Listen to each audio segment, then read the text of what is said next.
ba fileeg ñaari fan dinañu ko delloo ci sago dina dellu ñuy ngeen mën a gisanteeg moom tey jii di vendredi 25 août ñu xëy dem service réanimation boobu fekk fa Ousmane Sonko tey nag moom gis nañu ko waaye bu nu sañoon de bu nu xamoon ne noonu lañ koy fekkee ñu def nañ ñu defoon àll na ndax Ousmane Sonko bee ñu gis Ousmane Sonko ñun xàmmeewuñ ko waaye moom it xàmmeewuñ Ousmane Sonko bu sonn Ousmane Sonko bi nga xam ne waaye ñu jàmbaare jooju nga xam ne bëggul ku ko yërëm ñu fekk ko mu nekk ci beneen état boo xam ne xàmmeewul dara ba yegg na ci ñun ñi ngi suñu bopp mënuñu ko woon a jox sax yóbbanteem bi nga xam ne sëriñam bu baax bi moom la ko jox bi ñu ñëwee ñu xamal ñu ni mënul dara ñu nga tëdd ñu door a wëlbatiku daal di ñëw bi ñu ñëwee nag suñu xol neexul ga te na ngeen ñu jéggal ci liñ leen guddee woo waaye loolu ñu gis tey ci suba mënuñu ko woon a tëddaal dañu am obligation informer l'opinion interpeller une fois de plus les autorités du Sénégal wax leen ni bakkan kenn du ko foy bakkan lu muy jaay la Ousmane Sonko su fekkoon ne dañ ne dafay user de son droit constitutionnel de son droit de résistance ba def grève de la faim léegi nekkatul résistance nekkatul grève de la faim c'est sa vie qui est en jeu c'est sa vie mooy environnement carcéral mënut génne te loolu na ku nekk jël ay responsabilités mais Ousmane Sonko miim ñu gis tey ci suba ca service de réanimation mënatu la nekk ci environnement carcéral loolu nag kenn mënu ko tëddaale loolu kenn mënu ko toogaale bëggatuñu dara ci at ndax tey jii ku jur doom rek xam nga ne lee metti kuy bàyyi doom rek xam nga ne loolu metti kon bu metti nag la ñu ñibbi si waale moom la ñu bëgg a bokk ak opinion bi nationale et internationale pour interpeller ñëpp interpeller les consciences mais interpeller tam kenn ku nekk ci sa responsabilité pour wax ni loo xam ne bakkan daf ci nekk en jeu loolu dafa jar a reconsidérer lii dara jaru ko defuñu dara nag pour yombalal ko ndax ci biir li mu nekk ci la ñu dissoudre parti mu nekk lu diis ci biir li mu nekk ci lañ koy menacé loolu yegg buñ ci ndax xëy na partie civile procès dina am pour que kenn di constitué wu te bu boobaa ci la ñuy xam kan ay kan ci la responsabilité yi di situé wu ñu ngi leen di gërëm di leen sant encore une fois may gërëm doyen Habib boobu ba léegi toogul noppaluwul waa Yewwi Askan Wi kenn ku ci nekk leader yëpp ñi toog fii ak ñi fi toogul kenn ku nekk loo xam yaa ngi ci dugg loo mën yaa ngi koy def ñun dañu nekk di wax ci seen tur rek waaye ñu ngi gërëm ñëpp ñu ngi sant ñëpp yéen itam ñu ngi leen di gërëm waa presse bi yëpp ñu ngi leen di sant jërëjëf.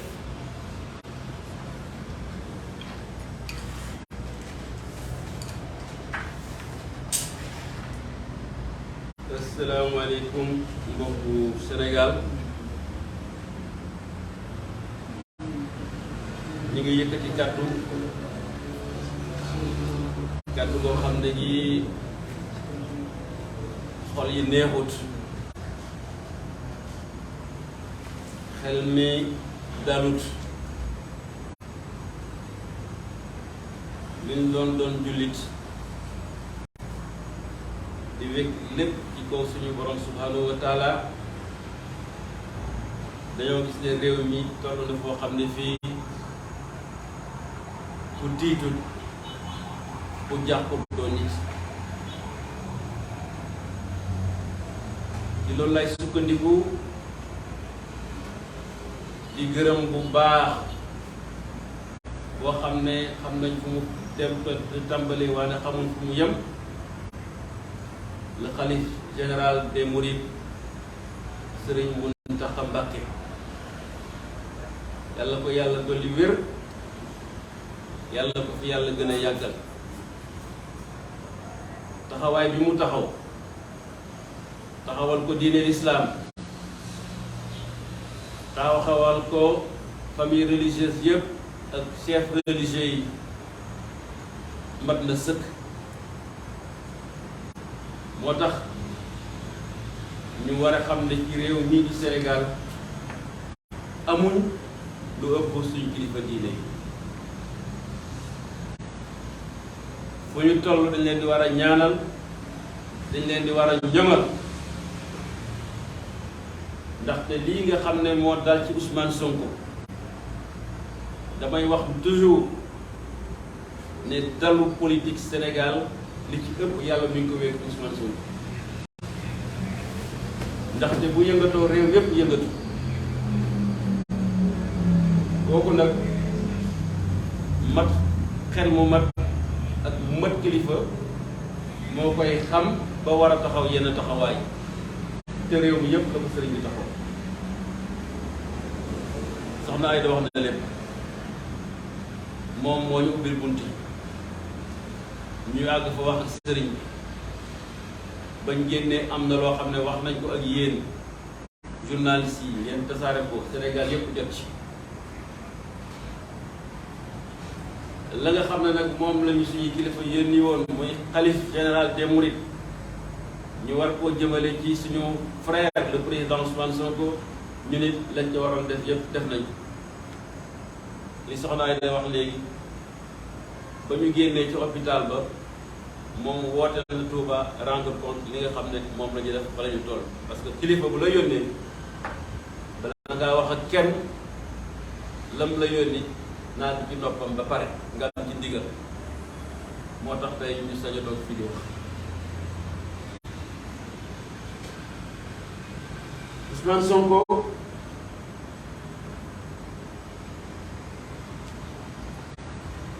Ousmane Sonko Ousmane Sonko laa wax de nekk na ci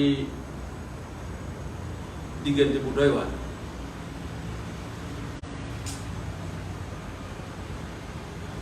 boo xam ne bii sax nekku leen nett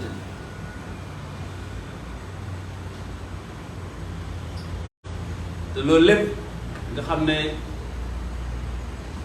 tey jaral na ko mu sacrifier bakkanam Sénégal moo ko jaral, moo tax mu def projet bi nga xam ne yëkkati na ko ba ndaw yi xam ko, moomal ko seen bopp topp ko, moo tax muy def sacrifice bi muy def.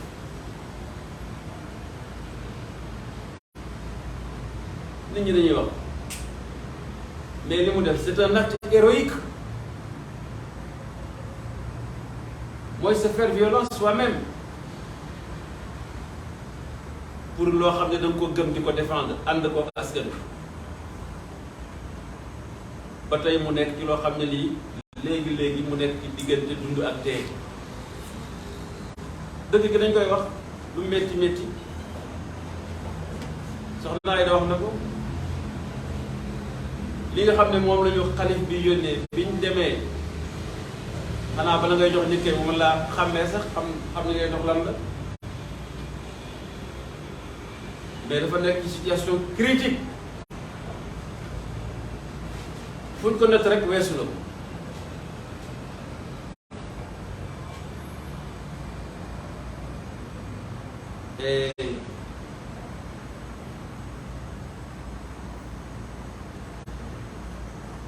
C'est même pas... C'est très dur, c'est très difficile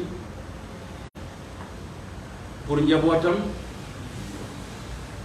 ay soxnaam, ay mbokk deretam, ay mbokkam yu mbokk kuréel Yewwi Askan Wi ak des millions de jeunes sénégalais yu ko topp ak des millions de jeunes africains, ay intellectuels ñi ëpp xam-xam ci Afrique fi mu nekk ñépp ñi ngi koy méttiwul. ñu xamal leen ne gis nañu ko tey ñun dem nañ teg bët Ousmane Sonko na mu nekkee du yoon, luy jot jot na fee mu tëdd du place am. li soxnaa mi wax mooy dëgg nañ ko bay mu dellu këram ñu bay ko ay soxnaam ñu toppatoo ko loolu mooy dëgg leneen lu ñu leen wax du dul loolu on vous raconte des histoires et tout peut arriver lépp mën naa ñëw fi ñu nekk tout moi je n'explique rien lui l'état bi nga xam ne moom laa ko fekkee bakkan yàllaa ko yore dëgg la mais dañuy njort te lii mën nañ cee bañ a àgg waruñ ci woon a àgg sax Macky Sall il faut que mu arrêté moom mooy principal responsable li nga xam ne moom la Ousmane Sonko nekk tey situation bi bu moom ak son gouvernement et son pouvoir il faut que nit ñi xam bu ko neexoon suba mu dàkk parce que liñ ko teg boobu ba léegi ba mu nekk situation boobu injuste la du yoon alors en tout cas soxna ay da wax na ko mënuñ ko woon a tëddaalee tey moo tax lu mu guddi guddi ñu ne dinañ leen woo wax leen ko bu ngeen xamal ko Sénégal xamal ko àdduna bi. Je voudrais profiter de l'occasion pour m'adresser encore à la communauté internationale. Je n'irai pas jusqu'à les accuser, mais quand même, je suis obligé de transmettre le message de Yewwi Askan Wi à cette communauté internationale. C'est comme si elle se désintéressait de la situation d'Ousmane Sonko et des droits de l'homme au Sénégal. Parce que c'est une atteinte manifeste à des droits de l'opposant le plus en vue, sur qui repose en grande partie la stabilité politique du Sénégal. Et comme ils se disent des amis du Sénégal, c'est quand même incompréhensible, inadmissible, inacceptable que ce soit silence radio sur la situation de Ousmane Sonko. Je profite de l'occasion pour interpeller encore le haut commissaire aux droits de l'homme, au nom des Nations Unies. Nous lui avons écrit depuis le 14 juin pour attirer son attention sur la situation du Sénégal, demander une commission d'enquête internationale indépendante pour nous édifier sur tout ce qui s'est passé dans notre pays. Silence radio. Depuis lors, il n'y a pas de réponse. Et peut-être que si c'était préoccupé de la situation du Sénégal, on n'en serait pas là aujourd'hui. La CEDEAO, qui va peut-être bientôt disparaître. La CEDEAO, qu'est-ce qu'elle fait pour le Sénégal? Rien, absolument rien. Ils sont toujours là entre chefs d'État, former leur syndicat. Quand ils voient qu'une situation est en train de se détériorer dans un pays membre, dans un État membre, ils ne disent rien jusqu'à ce qu'il y ait grabuge pour essayer d'intervenir. Ce sont de mauvais médecins. Ce sont de mauvais, excusez-moi l'expression, je doute de leur capacité même de... Parce qu'on dit, gouverner c'est prévoir. S'ils répondent vraiment aux qualités de chef d'État, ils doivent prévoir, quand des situations pareilles se posent, ce qui pourrait advenir. Ils disent rien. Alors, les pays qui se disent amis du Sénégal, qui veulent que notre pays soit toujours cet exemple de démocratie, un îlot de respect des droits de l'homme et des libertés individuelles. Personne ne dit rien. Il n'y a que quelques organisations non gouvernementales qui agissent. C'est injuste. Et je voudrais aujourd'hui lancer un appel solennel pour qu'ils s'intéressent davantage de la situation du Sénégal et essayer de voir comment trouver une solution, parce que Ousmane Sonko aujourd'hui est dans un état critique et c'est le principal opposant du Sénégal. On ne doit pas le traiter ainsi. On ne doit pas fermer les yeux.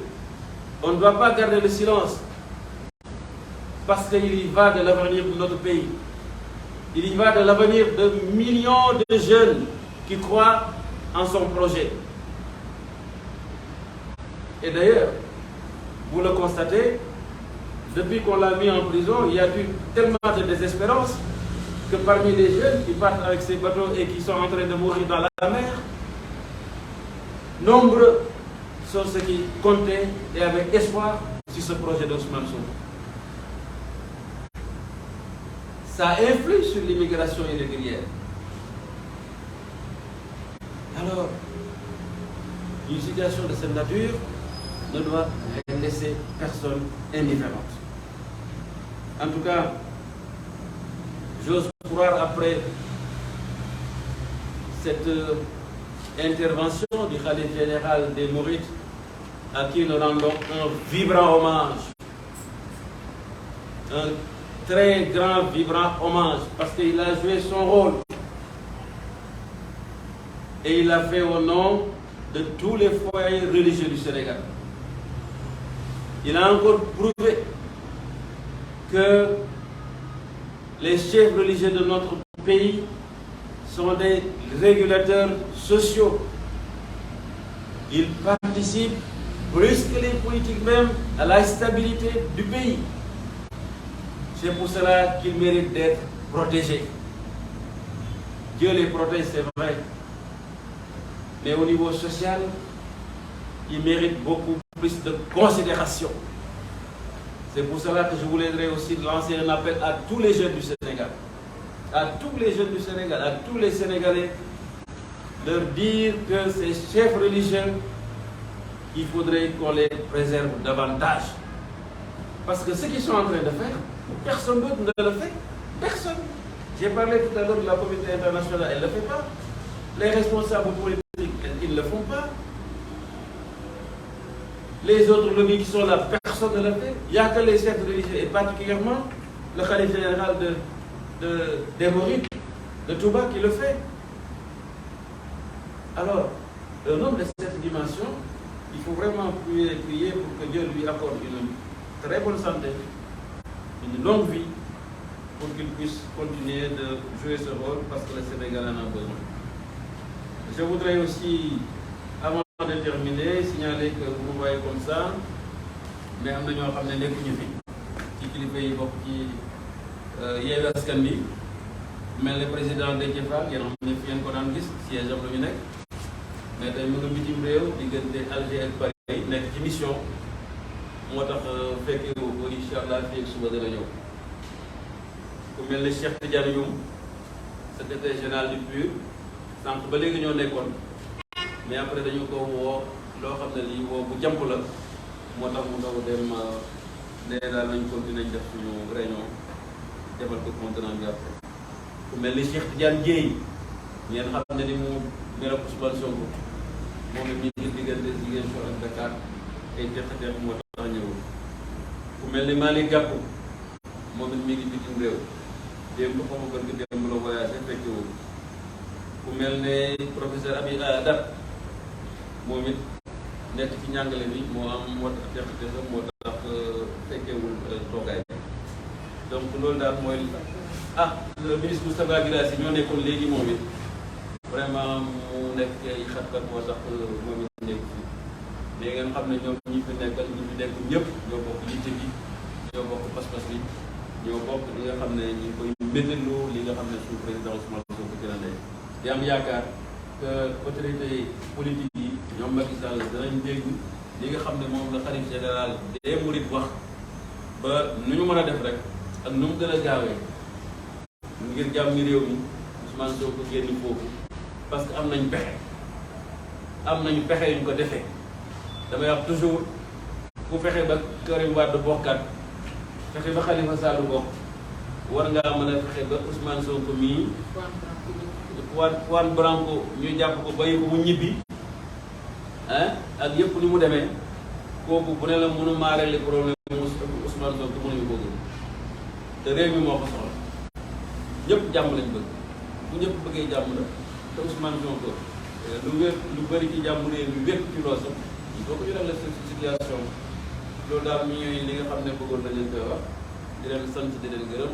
jërë ngeen jëf